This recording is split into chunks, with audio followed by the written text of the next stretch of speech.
This is Sportscentre. Hey, I'm Luca Cairns-Celebre, and happy Mitch Marner returns to Toronto date for all those who celebrate. And by celebrate, I mean warm up the vocal cords for a lot of cheering, a lot of booing, or maybe both. If last Thursday's game in Vegas indicated anything, we may expect a little more on the booing side, to be honest. Vegas hearing it from the home crowd. Here's Marner and across the line. And got poked off the stick, just came out across and the wrong side. You know, Marner's hearing it from the Leaf fans here. I've always been a Marner fan, but I totally understand why Toronto fans might give him a very boo-filled reception tonight.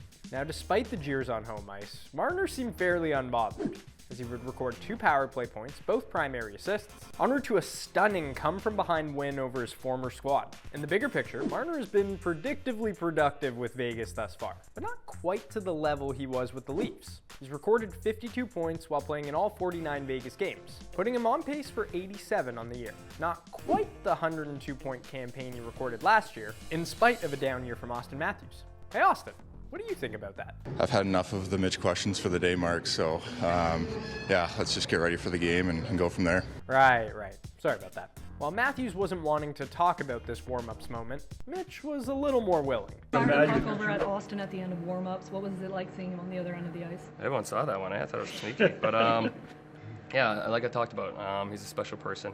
He's a guy that's, me and him have gone through a lot together, and I mean, he's a great friend of mine. He's a close friend. He's a guy I can talk to about anything, and it was just a little fun there to poke some fun at him at the end of warm-ups, and it'll be nice to see him here shortly. Even though Marner's overall pace has been a little slower, he's sure been hot lately, with 12 points over his last 9 games. Of course, none of this really matters for Leafs fans tonight, though, as most have probably had their minds made up from months ago on whether they're team cheer or team boo. But checking out our recent bar down poll, it actually looks like it's pretty split. I'm team cheer.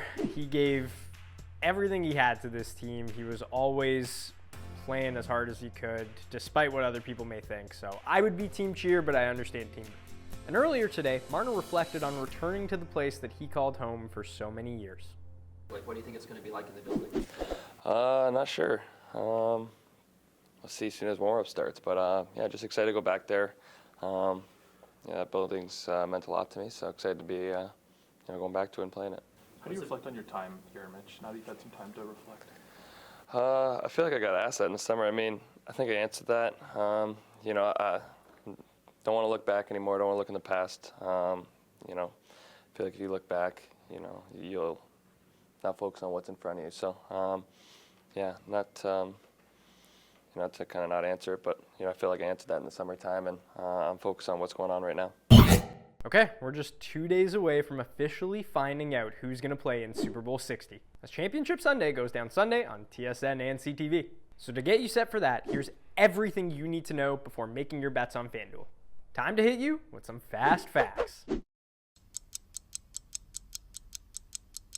So let's get this set. 40 seconds on the play clock. And here we go. This will be the 5th playoff meeting between the Patriots and Broncos and 3rd in the AFC Championship game. Denver's 4-1 in those games, and the home team has won all 5 matchups. Denver's plus 190 on the money line and 4.5-point underdogs. The last Patriots-Broncos playoff matchup was the 2015 AFC Championship game, which was also the last career matchup between Tom Brady and Peyton Manning. The Broncos won 20-18 at home on their way to winning Super Bowl 50, which was also in San Fran. Jarrett Stidham will be the starting quarterback for the Broncos, and it will be 749 days since his last pass attempt, which came in Week 18 of 2023. His passing yard line is 198.5 on FanDuel. I know the time is up, but let me just read this last stat on the NFC game because it's pretty wild. The NFC Championship game is just the 3rd instance in NFL history of teams that split a regular season series with a combined point margin of 1 or fewer meeting in a conference championship game. Seahawks are 2.5-point favorites and minus 142 on the money line. That matchup is as close as it gets, like flip a coin. I don't know how to even decide it. I like the Seahawks though. They're at home. That place is tough to play. You can watch the AFC and NFC Championship games Sunday on TSN and CTV. First at 3 Eastern, 12 Pacific, it's the Patriots and Broncos. And after that, it's the Rams and Seahawks. I believe in Stiddy. I'm maybe more hyped than I should be about him starting a quarterback, but Sean Payton has bought me into him. They've got the defense to do it, which I think is the most important part of beating this Patriots team. so I'm going with the Broncos. I'm still riding with them. Time now for my favorite segment and yours, Why We Love Sports Today. Why we love sports today. Let's go to the world of Nitro Circus because this is absolutely insane.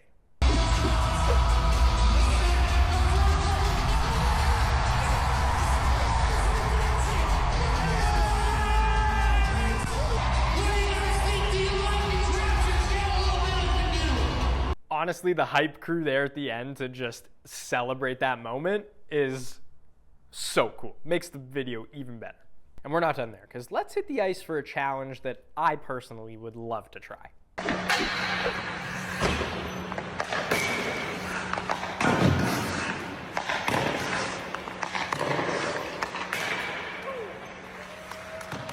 I've watched this video like 10 times at the minimum because it looks so difficult to be hitting moving targets, and this is the first type of challenge I've ever seen, and Hillary just locks in and makes it look so easy.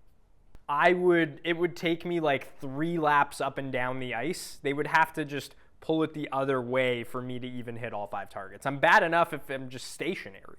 And did I mention this is a supersized edition of Why We Love Sports Today? Because who wouldn't want to watch Rudy Gobert pick his Pokemon lineup?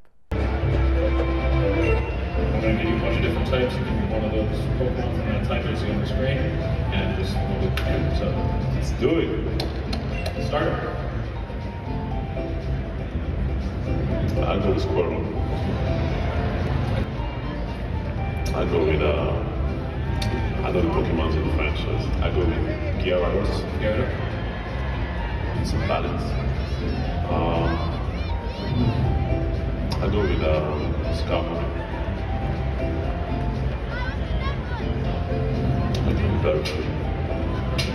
It's some balance. So I know it's Zapdos.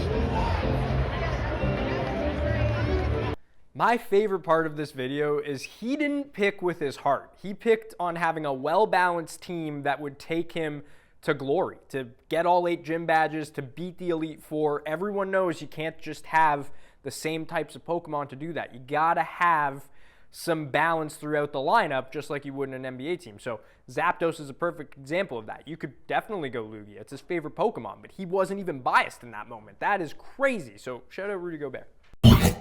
To the association, and your Toronto Raptors are winners of 2 straight and have actually looked pretty good on this West Coast road trip. Something that's usually a backbreaker for them. They opened with a loss to the Lakers, but back-to-back wins against the Warriors and Kings, and those are even more impressive because of how short-handed they've been.